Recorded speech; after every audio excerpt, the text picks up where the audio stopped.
Okay, so I'd like to introduce our next speakers of the night, Olivia Enos and Dr. Drew Christiansen. Olivia Enos is a senior policy analyst at the Heritage Foundation with research emphasizing human rights and national security challenges in Asia. Her work covers a wide range of subjects, including democracy and governance challenges, human trafficking, religious freedom, refugee issues, and other social challenges in the region. She has been featured in major publications such as Georgetown Journal of International Affairs and the National Interests. Our final speaker of the night is Dr. Drew Christiansen. Hi, sorry. Dr. Christiansen is a distinguished professor of ethics and human development in Georgetown School of Foreign Affairs and is a senior fellow at the Berkeley Center for Religion, Peace, and World Affairs. His current areas of research include nuclear disarmament, nonviolence, and just peacemaking, Catholic social teaching, and ecumenical public advocacy. He is co-author of the book Forgiveness in International Politics, A New Road to Peace, has served on the Atlantic Council's Middle East Task Force, and has published more than 200 articles in 5 different languages. So thank you for being here tonight. We're so honored to have you. And I'd like to welcome Olivia to present some of her research. Well, thank you so much, Sam and Declan, and to Professor Park for organizing this conversation today. I'm really excited to reflect on some of the human rights challenges in Asia, and in particular, the threats to religious freedom. But I wanted to start off with a story to kick off our conversation about a Uyghur woman named Tursunay Ziawuddin. She's a former detainee in Xinjiang's harrowing re-education camps. And she described to the BBC the process of being selected for rape and sexual violence. She says, quote, "You can't tell anyone what happened. You can only lie down quietly. It is designed to destroy everyone's spirits." Ziawuddin is one of only a few former Uyghur Muslim detainees who have escaped the camp and has been willing to speak to the media. She and her husband originally fled from China to Kazakhstan, and where they feared that they would be sent back to China. And so eventually they were able finally to settle here in the United States. But many of other Uyghurs, like Ziawuddin, wonder whether or not they will be able to find safe haven beyond the Chinese Communist Party's reach. In particular, they wonder whether they will be able to find somewhere to land where their rights, and in particular, their ability to freely practice their religion, will be respected. When we hear stories like Ziawuddin's, it's hard to ignore the place that religion plays in foreign policy. Hers is a story of a government forsaking its fundamental duty. That duty is to protect and to preserve the rights of its ordinary citizens. Ziawuddin's, and the case of all Uyghur Muslims, is hardly the only instance worldwide, however, and in particular in Asia, where governments are in fact forsaking their duty to actually protect and to preserve these rights. So today I'd like to cover 3 separate instances where this is the case. First will be China and the Uyghurs, second will be Burma and the Rohingya, and third will be North Korea and Christians. And then I'm going to touch on some opportunities that the Biden administration and Congress have to prioritize religious freedom in foreign policy. And finally, I'll conclude with a few reflections on my own faith journey and the ways in which my Christian faith has influenced my desire to work in the space of human rights and on religious freedom. So first, looking at Uyghurs. So Uyghur Muslims in China are a minority group there. And on the final day of the Trump administration, they determined that Uyghurs were being subject to genocide and crimes against humanity, and that this is actually, in fact, ongoing. Many people have a misconception over what genocide is. They assume that it involves massive killings, but the reality is that it involves an intent on the part of a government or a group to destroy in whole or in part a group on the basis of particular characteristics. In the situation of Uyghurs, it's on the basis of their religion and of their ethnicity.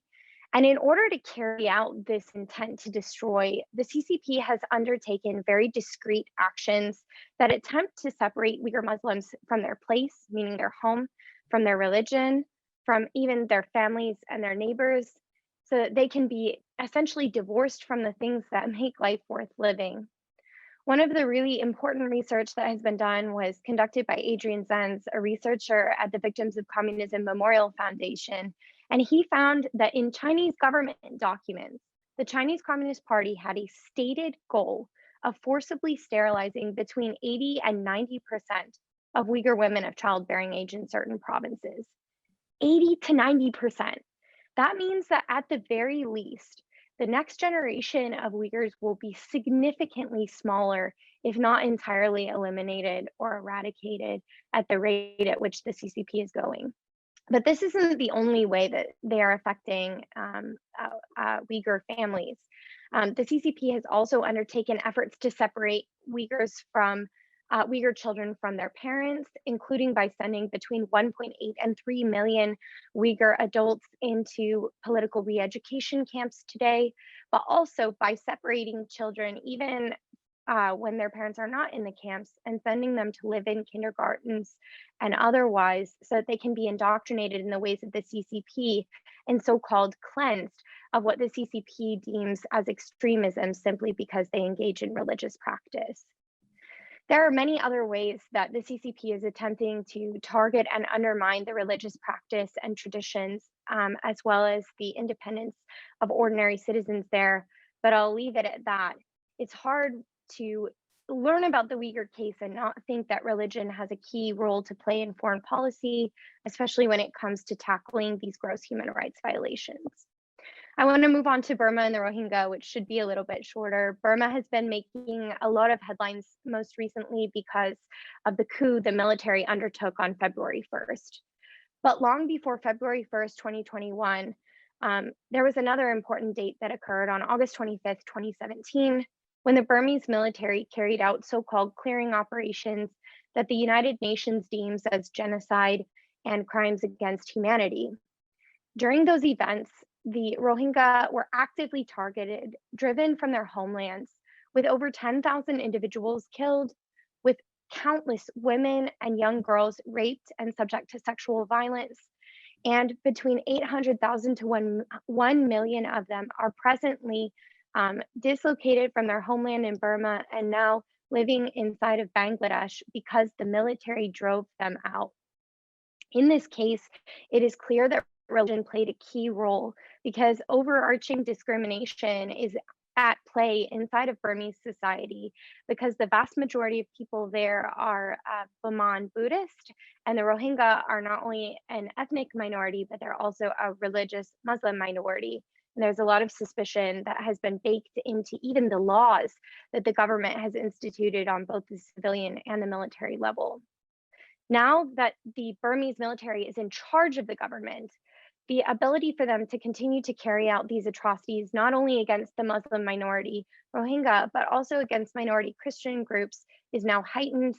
And we've seen even over the last several days that several people have been killed, and it's now nearing over 3,000 individuals who have been placed under detention, and countless people who have been charged with crimes simply for defending their democratic rights, including their right to freely practice their religion. The third country that I want to touch on is the situation of Christians in North Korea. When the United Nations conducted their Commission of Inquiry report in 2014, one of the lead commissioners gave a speech shortly afterwards. His name is Michael Kirby. And he said that one of the most overlooked findings of the Commission of Inquiry report, which determined that crimes against humanity had been carried out by the Kim regime and was continuing to be carried out, was that the persecution of Christians was one of those major overlooked findings. Christians in North Korea do exist, but many of them practice their faith in secret or in hiding. They have to stay in the shadows because the consequences of actively and openly practicing their faith are so grave. To give a couple of examples, the Kim regime has a policy of sending 3 generations of a family into political prison camps. Those camps hold between 80,000 to 120,000 individuals. And when they send an individual to a camp, they hold the entire 3 generations of the family responsible. So if somebody's caught with a Bible or praying or singing a hymn, many of them can be sent to these political re education camps. But sometimes the consequences are much more immediate and much more grave. Many people die in the political re education camps, but there have been actual reports of individuals being targeted in very, very distinctive ways for mere possession of a Bible, actually undertaking public executions. And also, beyond this, individuals who escape North Korea and make it to China are often forcibly sent back to North Korea. And when they're sent back, they're usually put into camps. And one of the first questions that they're asked is whether or not they had access to or had contact with any South Koreans. And secondly, if they had any contact with missionaries or Christians. If the answer is yes to either of those questions, they face often torture and really horrific instances of their human rights violations and their human rights being violated. Okay, so we've covered a lot of different ground of various human rights challenges that are going on right now and facing people of all different faiths. Now, I just want to briefly highlight 5 different ways that the Biden administration and Congress can tackle these challenges, and I promise these will be brief. The first is to continue to host a ministerial to advance religious freedom. Religious freedom has historically been a bipartisan priority, something that both Democrats and Republicans have been able to advance. And the ministerial, which was spearheaded under the Trump administration, brought together countries from all across the globe to share best practices on how to tackle threats to religious freedom and some of the best practices for preserving those rights. Ideally, this type of ministerial event should continue under the Biden administration and be in addition to another summit that the Biden administration has suggested, which involves a democracy summit that I think could also play a key role in advancing religious freedom as well. But they shouldn't be viewed in opposition to each other. I think they can work very well in tandem. The second policy step would be to sanction individuals and entities specifically for their religious freedom violations. We have tools that Treasury has to target individuals and entities for engaging in human rights violations, but I think that when the annually released International Religious Freedom Report comes out, it would be very powerful to also issue sanctions against individuals who are found to be undermining their freedom. The third would be for the Biden administration to continue its advocacy for the release of all political prisoners, particularly religious prisoners of conscience. The fourth would be for the Biden administration to extend priority to refugee status to Uyghur Muslims, as well as to the Rohingya, who are facing unprecedented assaults on their religious freedom. And we should be extending safe haven to them and making it easier for them to come here. And priority to refugee status is one practical means that we have of alleviating their plight. Fifth and finally, I wanted to highlight the Uyghur genocide. The Biden administration does have an opportunity to build on the atrocity determination that was issued by the Trump administration and can do so by committing to tackling challenges of forced labor that Uyghurs face, and also to building a coalition of allies around the globe that are willing to work to promote religious freedom, but also to call into question Beijing's suitability to host the 2022 Olympics. So these are some practical policy solutions that the administration can and should take, and that Congress should consider undertaking as well in order to make it bipartisan efforts to protect a freedom that I think we are unified about when it comes to making sure that that is promoted. Before we close, I'll make this very, very brief. I was asked to reflect a bit on how my own faith has influenced the work that I do in foreign policy. And I think in particular why I work on human rights issues in Asia. I really believe that the call to defend the widow, the orphan, the immigrant, and the oppressed is very clearly laid out in scripture. Isaiah 1:17 says, "Learn to do good, to seek justice, to correct oppression, to bring justice to the fatherless, and to plead the widow's cause." As a Christian, I don't engage in this work or respond to the call because I think that it justifies or actually saves me. I know that Christ's work on the cross has already done that for me, and we celebrated that this past weekend on Easter. But I do it because I believe that it brings the Lord glory and as a sign of my love and obedience to Christ. And I truly see the fingerprints of God all over my career, whether it was starting in the third grade when I first read Anne Frank's Diary of a Young Girl and became just really was struck by the horrors that were committed against Jews during the Holocaust, or when I started doing debate in high school and got really interested in research and writing and delving into a lot of human rights related subjects more, or when I was in college learning about how communism had oppressed so many people and that poor governance had affected them and actually taken their rights away from them. It's hard to know about these things and not want to act and to respond. And I think I feel the same way about like knowing Christ. It's hard not to want to share him and his salvation and blessings with everyone that I meet. And I think that one point that I do want to make is that as a believer, I don't think that my call to defend people stops at Christians. I believe it affects and extends to people of all different religions and creeds. And I think that that's a really distinctive call that I hope to carry out in my life. So I'll leave it at that. But just thank you so much for organizing this panel. It's a delight to be here. And I'm looking forward to learning from Father Christiansen as well. So thank you again. Thank you so much, Olivia, for sharing on some of your work with human rights, as well as sharing some of your personal beliefs and kind of what drives you to that. I'd like to welcome Father Christiansen to share some of his work and ideas next. Thank you, Sam. It's good to be with you all. And I want to thank you for holding this forum and inviting me to participate. When I was invited, I was wondering what I could do that would add some value here. What's the value added? And I said in my experience working with the US bishops on these issues, I still work with other offices in the church on issues related to this, but particularly, I was particularly active in the 90s with the US bishops, so I want to discuss a bit of that. So if I may, I'm going to share the screen and give you a little bit of history of our involvement, the background of the church's involvement generally with human rights, but particularly the work we did at the USCC in those days and continues on human rights and religious freedom. So here we go. Oop. What do I do? I lost the, hold on a minute.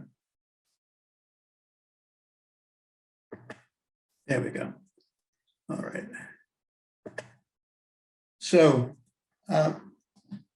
we have in the title photo is Pope John Paul II and Lech Walesa, the one-time leader of Solidarity, the Polish trade union, and its first democratic president after the fall of communism. And their collaboration was very important in defending workers' rights and then human rights more generally, and leading to the democratization. Poland's democratization was part of what's called the third wave of democratization by political scientists that involved many Catholic countries in Eastern Europe, in Latin America, and Philippines. So they're two very important actors as part of this common history. The history is rich. It's not well known, but the tradition of medieval, that is scholastic philosophy and theology, had a theory of human rights that developed from the 11th century up through the early 17th century, the 1600s. One of the historians of that period has said that all of the concepts that were later developed much later in that same century in the Scottish Enlightenment already found in the Catholic tradition at that point. A critical moment, though, in the late 16th and early 17th century was the debate over whether the Spanish could enslave the natives of the Americas, and this led to a council with the King and Queen of Spain, and with theologians arguing, and those who took the older theory. Fellow Aristotle said they were natural slaves and they needed to be counted as natural slaves, and the others, led by Bartolomeus de las Casas, the first of the Dominicans, friars at the top, that they were humans with all the dignity of human persons and needed to be protected. And that was the first expansion of the notion of just war and of human dignity beyond the European context for people in the West. The real breakthrough, though, in modern Catholic social teaching came in 1963 with Pope John the 23rd in his letter Pacem in Terris, of Peace on Earth. It was a response to his involvement in mediating the end to the Cuban Missile Crisis. But basically, he defined peace as the enjoyment of human rights, and that all government, the end of government, was actually to promote, defend, and safeguard human rights. So if that particular document is still kind of the charter of Catholic political theory, and I really commend it to you because it really shows the important place human rights in Catholic political thinking.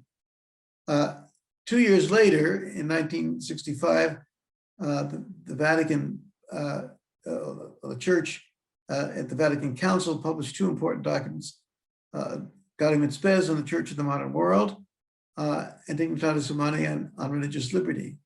And Gaudium et Spes, the Church of the Modern World, argued that the service of human rights is one of the two principal ways in which the Church served humankind.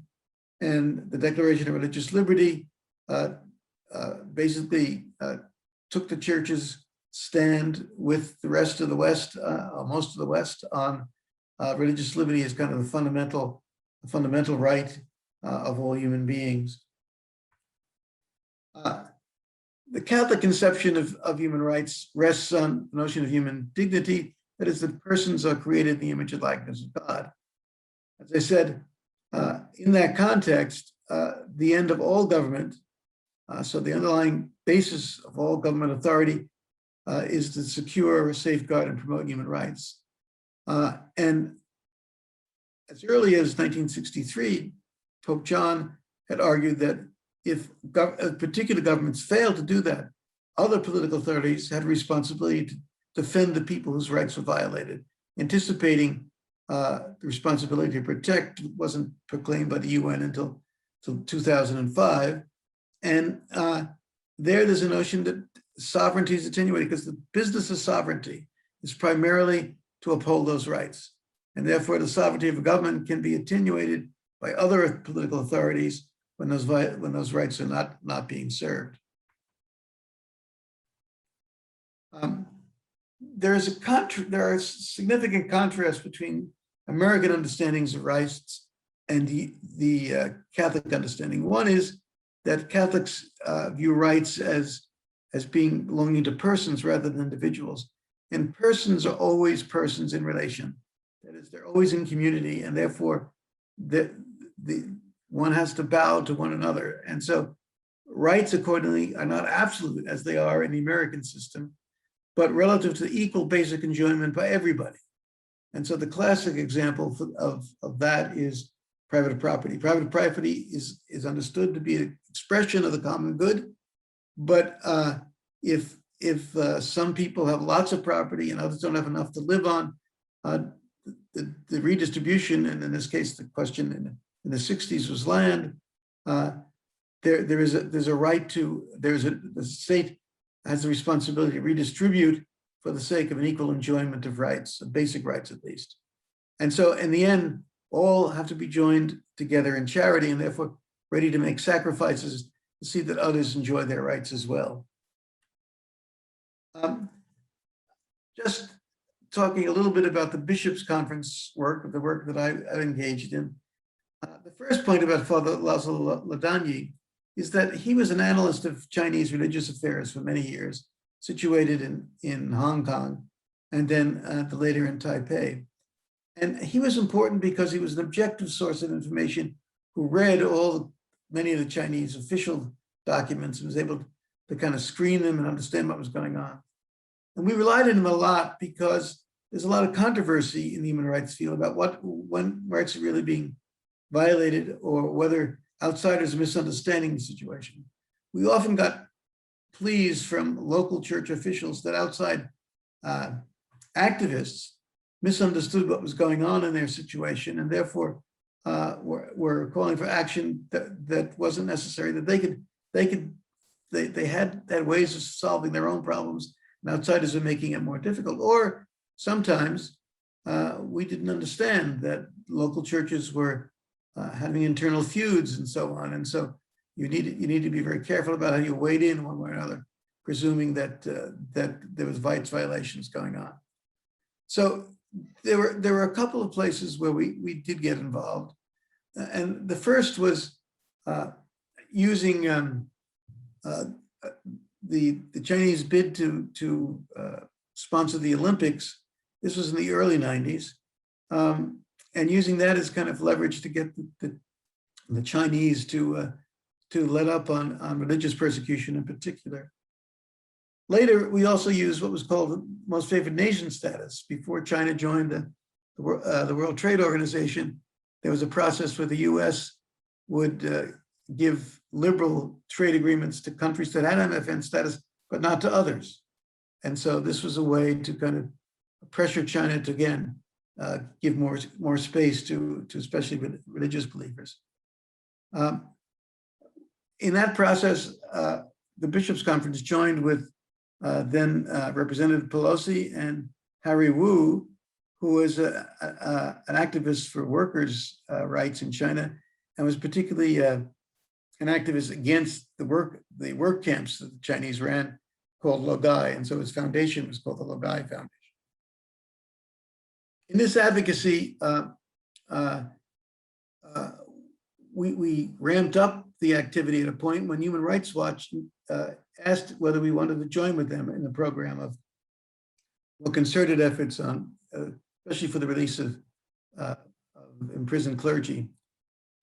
We approached the Holy See for permission to do this, and we were granted permission with the notion that we were not to advocate just for Catholics, but for everyone. So this wasn't to be a parochial Catholic issue, but one that would advocate for the mission of Muslims, for Tibetan Buddhists, and so on and so forth. And then in a meeting with the head then of the U.S. Catholic China Bureau, as it's called then, the chairman of their board, Jean Theroux, at his law offices, Baker and McKenzie, we met with a big delegation from the Chinese Foreign Ministry and the State Administration for Religious Affairs. And we started to ask them various things. And as we asked them about different candidates, different prisoners of conscience, they began to refer to a little black book. And that's why I have the black book here. And John Cam, who was himself a great activist on these issues, John, who had been negotiating for release of various priest prisoners and trying to get information on, didn't know that such a book existed. So this greatly opened up the opportunities to advocate at that point. And then by the late 90s, I was invited to be part of back channel negotiations for normalization with China. And so, as happens in these situations, I had to hand over the human rights work to others and focus on trying to open up channels of communications directly with the communist government.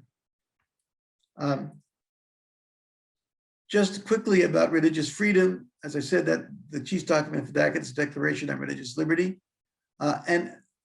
With the Universal Declaration, the church upholds freedom of belief, freedom of practice, and freedom to convert, which is very important in many countries, and a real matter of tension, particularly in Muslim countries, but also, as you can see, in communist China. The second point is that these rights apply not just to individual persons, but also to religious communities, and that those communities are self-organizing, and therefore they have a right to their own existence within society. The rights to religious freedom includes the right to public expression of religion and to participation in public life. However, I think one of the basic understandings of the Catholic human rights tradition is that that religious liberty is one with all other human rights. And in fact, in developing agreements with Israel and the Muslim states in the Middle East, the Holy See backed off, seeking, as it had in the past, agreement for protection of the church in favor of protection of individual Christians, who in turn would work to see that the church was protected. These are some of the groups, the kind of agents that the church uses for its human rights work. The woman in the poster is Digna Ochoa, a human rights lawyer in Chiapas state of Mexico, who was assassinated in the early 2000s after having been abducted and tortured a couple of times prior to that for working for the rights of indigenous people there. But Catholic human rights agents sometimes are a part of human rights offices, explicit human rights offices. So Guatemala City, the archdiocese there, has its own office. More commonly, it's work done by justice and peace commissions of bishops' conferences. There are also legal aid agencies in the Holy Land, in Israel, Palestine. The Society of St. Ives, Ives is a medieval lawyer, gives legal aid to all sorts of people, to Christians, but also to Muslims and Arab citizens generally, in relationship to demolition, land confiscation, all sorts of issues. Bishops' Conference sometimes engage in these activities themselves. Frequently, I would lead a delegation of bishops when invited by another conference to go look at the situation in a foreign country. We also do ecumenical collaborations frequently in this country with the Center for Religious Action Center Reform Judaism of the National Council of Churches. In Lahore, Pakistan, Human Rights Office was run both by Catholics and by Protestants, and they were martyred together back in the early 2000s. And finally, there are independent Catholic-inspired centers for human rights. Tutela Legal was a very important one in El Salvador. The Padre Pio and Bartolomé de las Casas centers in Mexico are also important. These are activities that the Bishops' Conference runs in support of its human rights work. We cooperate with other bishops' conferences, with the Vatican. The ongoing work is generally letters to Congress, the Department of State, and the White House, public statements, and then testimony in congressional hearings. There are also meetings with officials, with bishops talk about their concerns. Solidarity missions, as I mentioned, to foreign countries, and campaigns. Campaigns are, and I'll talk about a couple of them in a minute, are very all-out kinds of activities where a variety of activities are used to try to influence the situation. And finally, there's ongoing collaborative action with others. One of the places we were heavily involved in the 90s was Northern Ireland. In this photo, the man obscured by the gallery pictures, at least on my screen, is Bishop Edward Daly of Derry. And this is during the Bloody Sunday massacres in 1972. We couldn't get to act on Northern Ireland because the bishops were disagreeing. Daly said to us the 34 bishops, 34 shades of green. But eventually, we began to collaborate with US Presbyterians in what we call the Interchurch Committee. And we used to say that worked because the Catholics did the work and the Presbyterians paid the bills. And then we brought in Northern Ireland partners, the Presbyterian and Catholic churches in Northern Ireland, and eventually Anglicans and the Methodists. What kind of work did we do? Well, we had ecumenical information visits. We had a practice of apology and concern. So we ran Rev tours, and very Rev tours, these very Rev being archbishops, who would come and talk about the thing. And this is Cardinal Daly, the Catholic primate in Ireland, and Archbishop Ames, the Anglican primate. And they would not only visit, but when there was an atrocity of some kind perpetrated one side and the other, they would apologize or make confession, whatever was needed. We were told by Irish politicians until the the Good Friday Agreement, this is the most important development that had taken place in Northern Ireland. We also engaged in training UK bureaucrats in human rights evaluation. We had job training programs for unemployed workers in Northern Ireland, and we actually began some investment programs. Another example is the landmines campaign, which we did with the Vietnam vets. Bobby Mueller down in the corner there was the president of the Vietnam vets at that time. And Senator Patrick Leahy in the upper left-hand corner initiated a landmines moratorium, and we were backing it. And one day he confronted Senator Dole, the Republican Senate Majority Leader at the time, and he said, I hear that Libby, that is Libby Dole, the head of the Red Cross, and Paul's wife was supporting the landmine moratorium. And Dole said, yes, and I hear the bishops are too. Gave him a thumbs up and said, we're going to do that. Dole did a number of marvelous things for us in his day on various kinds of acts. And then we got engaged after that in supporting the Art of the Convention, which has still not been adopted by the US. And finally, let's see, I guess, let me see if I can get rid of this so I can read this to you. So this is just a statement from Gaudium et Spes about the importance of human rights to the Catholic Church. By no human law can the personal dignity and liberty of humanity be so aptly safeguarded as by the gospel of Christ, which has been entrusted to the Church. The Church, therefore, by virtue of the gospel committed to her, proclaims human rights. She acknowledges and greatly esteems the dynamic movements of today, for which these rights are everywhere fostered. So not enough, just a general affirmation of human rights, but an affirmation of all those working on behalf of human rights. And so with that, I'll end my remarks and go back into the larger group here.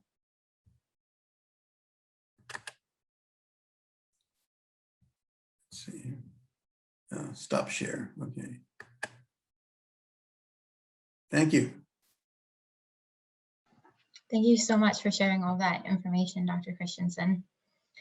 So I'd like to present some questions, and I'd also like to ask the audience if they have any questions they want to submit. We're going to do a very brief portion of the Q&A before wrapping up. So to Olivia, on the topic of the Uyghurs in China, you've discussed, I've been following some of your work, and you've discussed how this is one of the just major human rights abuses going on in the world because of the human rights violations, but also as a security issue. So I'd like to hear your thoughts on the correlation between human rights and international security. That's a great question. Thank you so much for asking that, Sam. So I think so often like human rights issues and national security issues are pursued as separate concerns. They're seen as being not strategic when it comes to US foreign policy. And I think that the situation of the Uyghurs really demonstrates how that view can do a disservice to US policy. When we look at the Chinese Communist Party, their primary objectives are to maintain internal stability within China and to safeguard the sovereignty of China. And in order to do that, they want to minimize so-called risks to either of those core priorities. And for them, because the Chinese Communist Party has gone out of its way, particularly under Xi Jinping, to characterize all religion as extremist, they are then able to use that as an excuse to target people of all different faith traditions. But as you mentioned, Sam, I think that the Uyghurs are facing what are probably one of the worst human rights violations of the 21st century as we speak right now. And so as we craft US policy, a lot of US policymakers set human rights issues at the peripheral of policymaking. But at the point at which the Chinese Communist Party is saying that engaging in these human rights violations is in support of their core objectives, it makes it even more important that the US government would support the people, would seek to preserve their rights, and seek to combat China's false narrative that religious practice is extremist. And so I think there's a lot of work to be done. And I did highlight some solutions, including sanctioning individuals, including calling into question Beijing's ability to host 2022 Olympics and tackling forced labor. But I think there's a lot of policy that's already been done that can be built upon by the Biden administration and by Congress. So hopefully we'll see them doing that in the near term. Thank you so much. And Dr. Christiansen, Dr. Christiansen, I don't know why I'm struggling on that.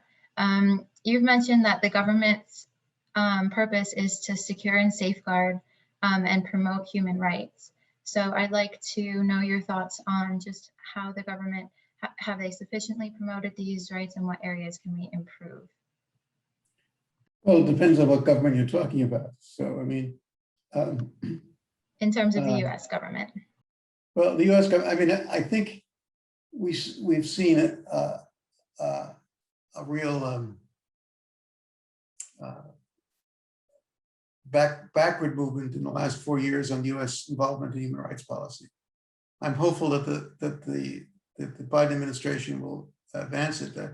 I'm reading Jonathan Alter's biography of Jimmy Carter, and Jimmy Carter was the first one to really introduce human rights as an official part of U.S. foreign policy, and to recognize, for instance, social economic rights, which U.S. had not. The U.S. supported still political rights, but not socioeconomic rights. And he made some real sacrifices. There are always hard choices when you get to rights, defending rights, but you have to be willing to spend political capital on them.